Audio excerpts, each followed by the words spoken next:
ഓർമ്മയുണ്ടോ ഈ മുഖം എന്ന് ആക്ഷൻ ഹീറോ സുരേഷ് ഗോപിയുടെ സ്റ്റൈലിൽ ചോദിച്ചുകൊണ്ട് നിൽക്കുന്ന ഈ ഗജവീരനെ കൈരളി ടിവിയുടെ പ്രേക്ഷകർ എന്തായാലും മറക്കാറായിട്ടില്ല. വൈക്കം മഹാദേവ ക്ഷേത്രത്തിൻ്റെ പരിപാവനമായ അന്തരീക്ഷത്തിൽ വെച്ച് വിനോദിനെ ഒരിക്കൽ നമ്മൾ പരിചയപ്പെട്ടിട്ടുണ്ട്. ഭഗവാന്റെ തിടം പേറ്റിക്കൊണ്ട് നിന്ന ആ സൗന്ദര്യ തികവിന് അന്നേ നമ്മൾ നല്ല മാർക്ക് കൊടുത്തിരുന്നു. വീണെടുത്ത കൊമ്പും നല്ല നിലവും തലക്കുന്നിയും 18 നഖങ്ങളും തുടങ്ങി ഒരു മികച്ച ഗജരാജനിണങ്ങുന്ന എല്ലാ സവിശേഷതകളും വളരെ ചെറിയ പ്രായത്തിൽ തന്നെ ഇവൻ സ്വായത്തമാക്കി കഴിഞ്ഞിരിക്കുന്നു. പോരാത്തതിന് ക്ഷേത്രോത്സവങ്ങളുടെ മാനസപുത്രൻ കൂടിയാണ് ഇവൻ. അമ്പലപ്പറമ്പുകളെ കാഴ്ചയുടെയും ഭക്തിയുടെയും ഔന്നത്യത്തിലെത്തിക്കുവാൻ കഴിവുള്ള അപൂർവം ഗജവീരന്മാരിൽ ഒരാളാണ് ആതിര വീട്ടിലെ ഈ വിനോദ്. ഇവൻ്റെ സാന്നിധ്യം തന്നെ നല്ലൊരു നിറവായി പല ഉത്സവ പറമ്പുകളും സാക്ഷ്യം പറയുന്നു.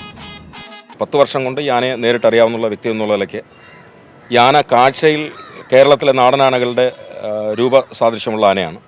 അതുപോലെ സ്വഭാവം മതപ്പാടിൽ പോലും ആനയെ എഴുന്നള്ളിക്കാവുന്ന അത്ര സ്വഭാവശുദ്ധിയുള്ള ആനയാണ്. ഇതിനെ കെട്ടിയഴിക്കേണ്ട ആവശ്യമേ ഇല്ല. കാര്യം പഴയ പാപ്പാൻ മാറി പുതിയ പാപ്പാൻ വന്നപ്പോൾ വടിക്കമ്പിന് ഒരു അടി പോലും കൊടുക്കാണ്ട് പുതിയ പാപ്പാൻ ആനയെ ചട്ടമാക്കി കൊണ്ടുപോയത്. അത്ര ശാന്ത സ്വഭാവിയും പിന്നെ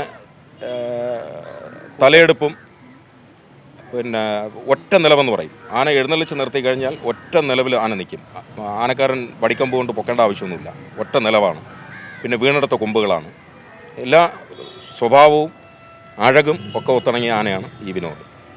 ആതിര വിനോദ് 2 കൊല്ലമായി ഇപ്പോൾ എറണാകുളം ജില്ലയിലേക്ക് ഒരു എടുത്തു വളരുന്ന ഒരു ആന, അല്ലെങ്കിൽ വളരെ അറിയപ്പെട്ടു വരുന്ന ഒരു ആന ആണ് ആതിര വിനോദ്.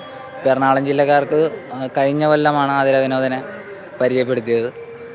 തൃപ്പൂണിത്തുറയിൽ ഏകദേശം മെയിൻ ഒരു ഉത്സവങ്ങളിൽ ഒരു പ്രധാന ഘടകം എന്നുള്ള തൃപ്പൂണിത്തുറ ഉത്സവത്തിന് ആതിര വിനോദ് വരികയും അങ്ങനെ തന്നെ ആനയ്ക്ക് ഒരു നല്ലൊരു പേരുണ്ടാവുകയും ചെയ്തു.